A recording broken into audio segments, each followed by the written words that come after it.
नमस्कार, स्वागत है आप सभी का। मैं अभिषेक मालवीय और आप देख रहे हैं MP24 से भी न्यूज़। रुक करते हैं आज की मुख्य बड़ी खबरों की ओर।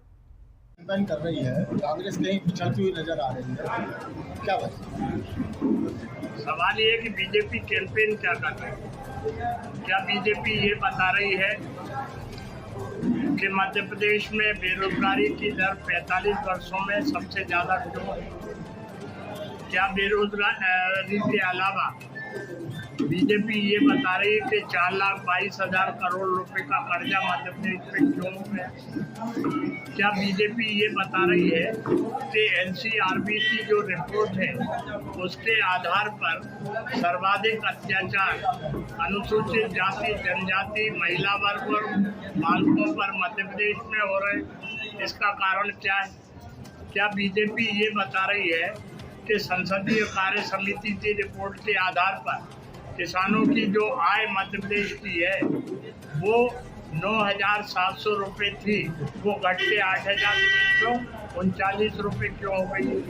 क्या बीजेपी ये बता रही है कि जो वादे उन्होंने प्रदेश के नौजवानों से, किसानों से, आम इंसानों से किए थे वो वादे पूरे क्यों नहीं हो पा रहे? क्या बता रही है? कौन सा प्रचार हो रहा है बीजेपी? कांग्रेस जरूर ये बता रही है कि जो हमने वचन पत्र में पहले वादे किए थे जिसमें किसानों की कर्ज माफी का था, 27 लाख किसानों का कर्ज माफ हो गया। कांग्रेस ये बता रही है कि ओंकारेश्वर और जो महाकाल के जीर्णोद्धार के लिए 450 करोड़ रुपए कमलनाथ जी ने सैंक्शन किए। कांग्रेस ये बता रही है कि 27% आरक्षण ओबीसी को पहले भी कांग्रेस ने दिया था, अभी भी दिया। ये अंतर है कांग्रेस के प्रचार का में और भाजपा के प्रचार। क्या बीजेपी की लाडली बहना योजना कहीं न कहीं कांग्रेस की गले की फांस बनती नजर आ रही है? बीजेपी ने ये लाडली बहना योजना कब से शुरू की? बीजेपी 18 वर्षों से सत्ता में है, 15 माह का कमलनाथ जी का कार्यकाल छूटा। लाडली बहना हम सब के लिए आदरणीय है। इनकी याद बीजेपी को कब आई? चुनाव के पहले, जब हमने नारी सम्मान योजना में ये स्पष्ट किया कि हम मातृशक्ति को 1,500 रुपये प्रति माह देंगे, तब इन्होंने उसकी नकल करते हुए लाडली बहना योजना करी। सवाल ये है, अगर हमारी बहनों के लिए भारतीय जनता पार्टी इतनी चिंतित रही तो 18 वर्षों में करना, और अभी क्या गारंटी कब तक चलाएंगे, कब बंद कर देंगे? बीजेपी राम के नाम पर वोट मांग रही है तो कहीं न कहीं कांग्रेस भी गाय को आगे कर रही है। जनसंपर्क के दौरान देखा जा रहा है कि विधानसभाओं के जो स्थानीय मुद्दे हैं वो कोसों दूर हैं। आपने बहुत सही बात अपने प्रश्न के दूसरे भाग में, जो जन समस्या से संबंधित बातें हैं, जो जन उद्वेलित करने वाली बातें हैं, उनके बारे में बीजेपी क्यों नहीं बोल रही? क्यों नहीं बोल रही कि महंगाई क्यों बढ़ रही है?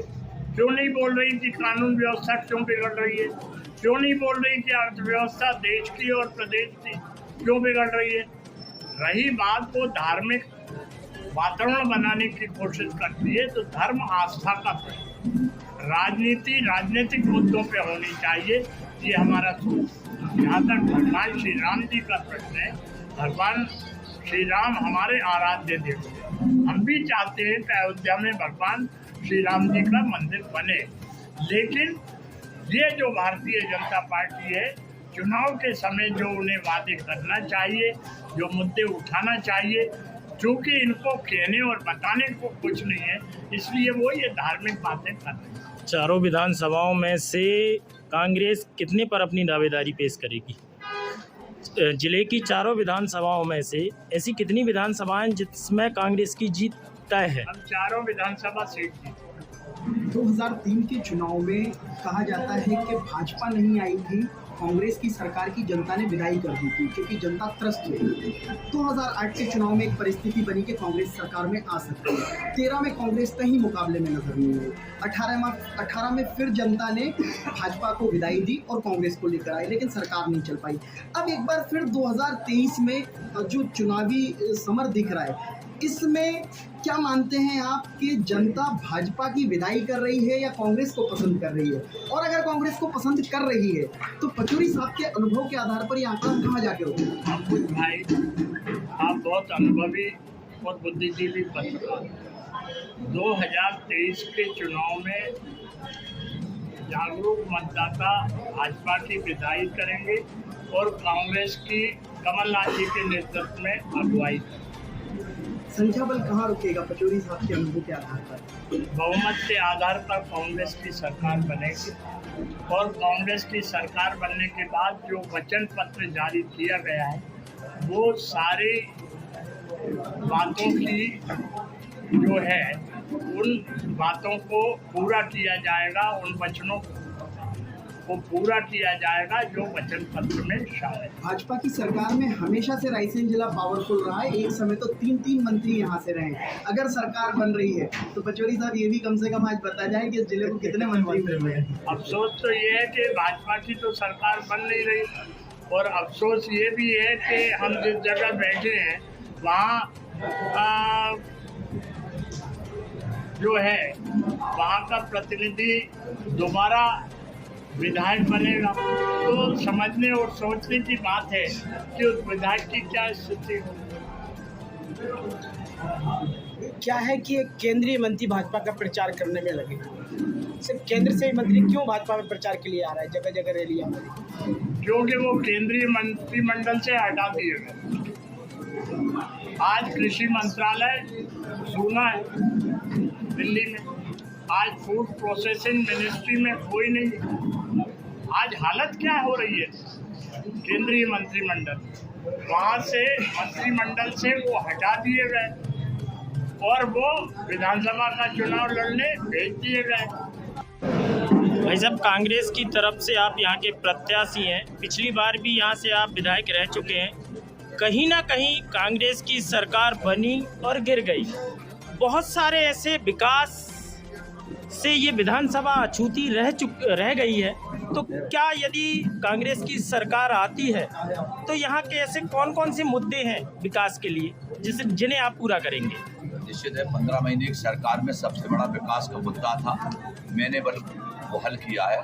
मेरी विधानसभा में बिजली, जो कि आज के 6 महीने के बाद में मेरी विधानसभा बिजली के मामले में आत्मनिर्भर होगी। हर गांव में 12 घंटे बिजली रहेगी। ये जो सबसे प्रमुख जो किसानों की और आम जनता की समस्या थी वो हल मैं कर चुका हूँ। दूसरी सबसे बड़ी समस्या है यहाँ रोडों की, तीसरी समस्या है स्कूल की, स्वास्थ्य शिक्षा की, चौथी समस्या है स्वास्थ्य की। निश्चित है कि यहाँ के विकास के लिए शिक्षा, स्वास्थ्य और सड़क ये मेरे प्रमुख मुद्दे होंगे। उसके लिए मैं यहाँ और सिंचाई की भी एक बहुत बड़ी समस्या है। सिंचाई जो वारणा परियोजना से हो या दूसरी परियोजना बना के हमारे 4 डैम हैं, छोटे छोटे मोगा और सेहत, हमारे 4 डैम हैं, उनकी नहरें जो है लाइनिंग का काम करके बहुत सिंचाई की योजना ज़्यादा से ज़्यादा बढ़ाने का प्रयास करें।